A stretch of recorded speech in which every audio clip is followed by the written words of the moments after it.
2001 سے لے کر آج تک قوم کی ضرورت امن و امان ہے.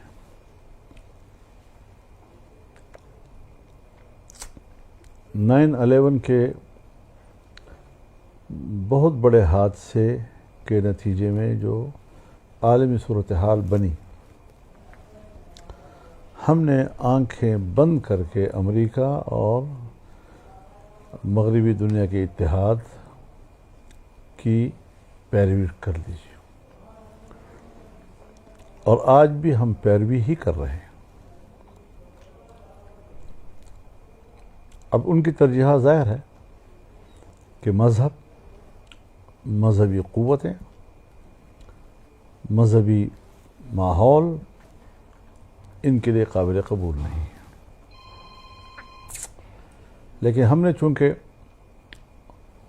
ریاست کا ساتھ دیا، ہمارے مدارس نے ریاست کا ساتھ دیا، ہماری تنظیموں نے ریاست کا ساتھ دیا، پارلیمنٹ میں آئے، ہم نے پولیٹیکل رول ادا کیا، اس کے باوجود وہ یہ سمجھتے ہیں کہ اس پولیٹیکل رول سے انہوں نے مذہبی اداروں کو بچایا ہے. یہ دنیا میں جو عالمی سطح پر ایک سوچ ہے کہ وہ مذہبی اداروں کو نقصان پہنچا رہے ہیں، ان کی وجہ سے وہ خطرہ بنتے ہیں، یہ ان کے اڈے ہیں، یہیں سے نکلتے ہیں، تشدد کا درس یہاں سے دیا جاتا ہے. تو اب دینی مدارس پر دباؤ، ان کے خلاف جو ہے جنگ. تو اس حوالے سے ہم بڑے شعوری طور پر سمجھتے ہیں کہ مدارس محافظ ہیں ہمارے تہذیب کی بھی اور ہمارے دینی علوم کی بھی. ان کو نہ ہمارا دینی علوم چاہیے نہ ہماری تہذیب چاہیے. اس کے لیے نئے نئے عناصر پیدا کیے گئے اور نئے نئے نعرے پیدا کیے گئے اور اس میں چاشنیاں ڈالی گئیں اور اس میں سارے جو صورتحال پیدا ہوئی، تو اس سے ہم گزرے ہیں گزشتہ 20-22 سالوں سے. لیکن آج بھی ہم وہیں کھڑے کیوں ہیں؟ میرا ریاست جو ہے وہ 2001 سے دہشت گردی کے خلاف جنگ لڑ رہا ہے. کئی معاہدے ہیں جو ان کے اور فوج کے درمیان میں نے کرائے ہیں. میں ایسے علاقوں میں ان خواہش پر امن کی تلاش میں ایسے علاقوں کو عبور کر چکا ہوں کہ جن نہیں گزر سکتے وہاں سے. لیکن کسی طریقے سے معاملہ ٹھیک ہو جائے.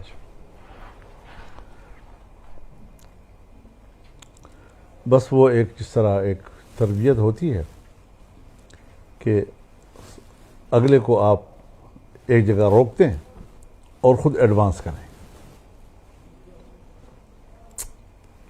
اس پالیسی کے تحت چلتے رہے. طاقت ان کے پاس، اختیار ان کے پاس، میڈیا ان کے پاس. جس طرح اپنے رویوں کی تعبیر اچھے الفاظ کے ساتھ اور معصوم انداز کے ساتھ پیش کریں، اور اگر آپ اسے اختلاف کریں تو آپ تو کسی کی عصمت پر حملہ کر رہے ہیں. حالانکہ صورتحال ایسے نہیں تھی. جو واقف حال لوگ ہیں اس میں ذرا ایک میں بھی ہوں، جانتا ہوں کہ بھئی فالٹ کہاں پہ ہے. تو یہ ساری صورتحال حضرت ہم نے دیکھی ہے.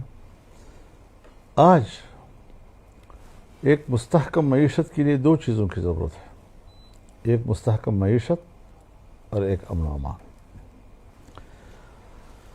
دونوں چیزیں آپ کی تباہ ہیں اور اس سے سیاسی عدم استحکام آیا.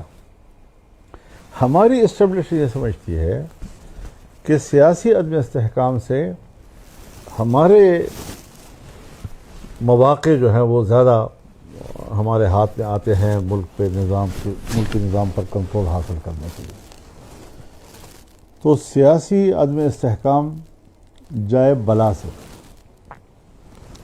لیکن سیاسی استحکام تو چلا جائے گا، لیکن اس سے معاشی استحکام بھی تو جائے گا. پھر جب معاشی استحکام نہیں رہے گا تو امن و امان کا مسئلہ بھی تو پیدا ہوگا. لوگ بھوکے ہیں، پھر آپ کے خلاف ایک مستقل محاذ بنا ہوا ہے جو 2001 سے آپ ان کے خلاف مسلح جنگ لڑ رہے ہیں اور وہ آپ کے خلاف لڑ رہے ہیں. آج 2024 میں ہم جہاں کھڑے ہیں، ہر شہری وہ آپ سے پوچھتا ہے کس چیز کا آپریشن کریں گے آپ.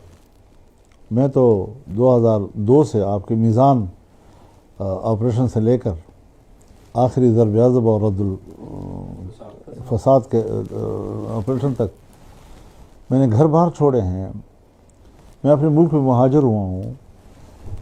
مجھے تم نے مجبور کیا کہ میں صحراؤں میں خیموں میں رہوں.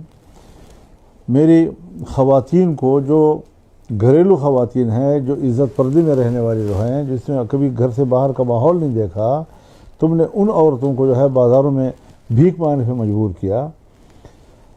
قبائل کو آپ نے بے عزت اور رسوا کر کے رکھ دیا. سوات کے لوگوں سے لے کر آپ کے پورے وزیرستان تک لوگوں نے گھر چھوڑ دیے. اور حضرت میں نے وہ کیمپ دیکھے ہیں جب سوات کے لوگ آئے اور مردان میں ان کو کیمپوں میں رکھا گیا. کتنے معزز گھرانوں کے لوگ ان خیموں میں بیٹھے ہوئے تھے. کیا ہم پاکستان میں اس ذلت کے لیے پیدا ہوئے ہیں کہ یا ہمارا مذاق جو ہے وہ دہشت گرد اڑائے اور یا ہمارا مذاق ہماری فوج ہماری اڑائے؟ جس طرح ہمیں ہانکنا چاہے ہانکتے ہمیں. تو اب اس سے لوگ تنگ آ چکے ہیں. اب یاد رکھنا چاہیے، نہ ماشاء اللہ ان کے کام آئے گا، نہ ایمرجنسی ان کے کام آئے گی. ان کے ہاتھ سے اختیارات، حالات نکل چکے ہیں. ان کو ساری پالیسیوں پر اثر لینا اور سوچنا ہوگا. اس قیمت پر اب ملک نہیں چلے گا. اور یہ صاف کہہ دے کہ جس طرح ہم نے بنگال کو الگ کرنے کے لیے سن 65 سے حالات بنائے، بلکہ 58 سے ایوب خان کی حکومت آنے کے بعد، آج ہم دوبارہ 2 صوبوں کو ملک سے الگ کرنے کے لیے حالات بنا رہے ہیں. کیونکہ یہ تو ایک ملک نہیں ہے، اب صوبہ ہے اور بلوچستان ہے. تو اس سارے صورتحال کو گہری نظر سے دیکھنا ہوگا. جس نظر سے وہ یہ دیکھ رہے ہیں اس راستے پر منزل نہیں ہے. بَإِرَاح کہ تمہیں روی بترکستان.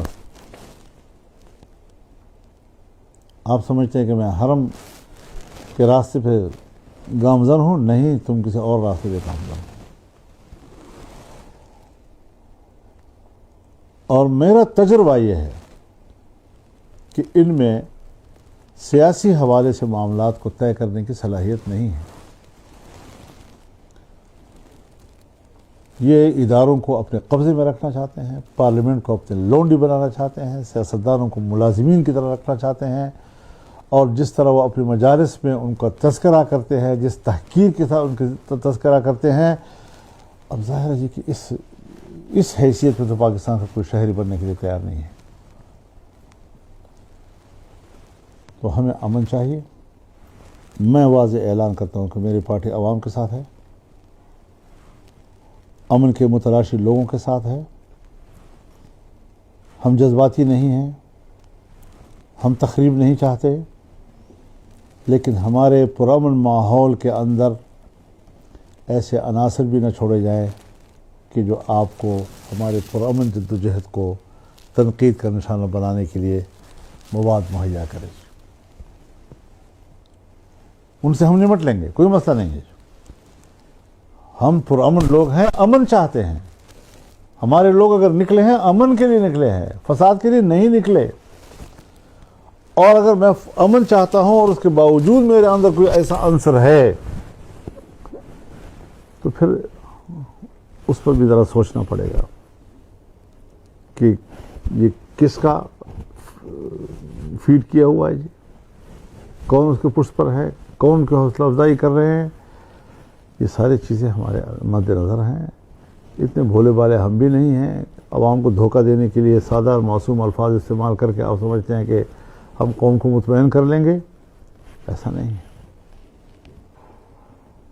ہم فوج کو بھی مضبوط دیکھنا چاہتے ہیں، لیکن صحیح راستے پر مضبوط کر کے اپنی قوم کو مارے، اپنے لوگوں کو مارے، اپنی قوم پر حکومت کرے، جبر کی حکومت کرے، مارشل لا کی حکومت کرے، ایمرجنسیاں لگوائے، نظام کو اپنے کنٹرول میں رکھے، الیکشنوں میں دھاندلیاں کرائیں، اپنی مرضی کی پارلیمنٹ بنائیں، اپنی مرضی کی سیاسی جماعتیں بنائیں، یہ حق ہم ان کو دینے کے لیے تیار نہیں ہیں۔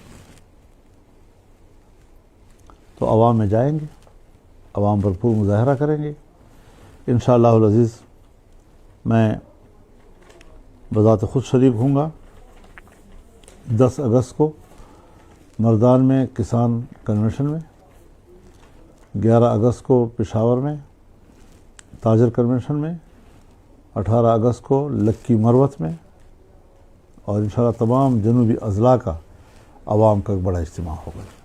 ہم ان کی طرف آگے بڑھیں گے اور اس کو آگے لے جائیں گے انشاءاللہ۔ اور اس میں کوئی پارٹی کا امتیاز نہیں ہوگا، یہ پبلک کی بات ہوگی، عوام ہوگی اس کے اندر۔ تو یہ ساری چیزیں ہیں۔ ہم انشاءاللہ العزیز 5 اگست کو کشمیر میں یوم سیاح بھی منائیں گے، جب انڈیا نے آرٹیکل 370 کو ختم کر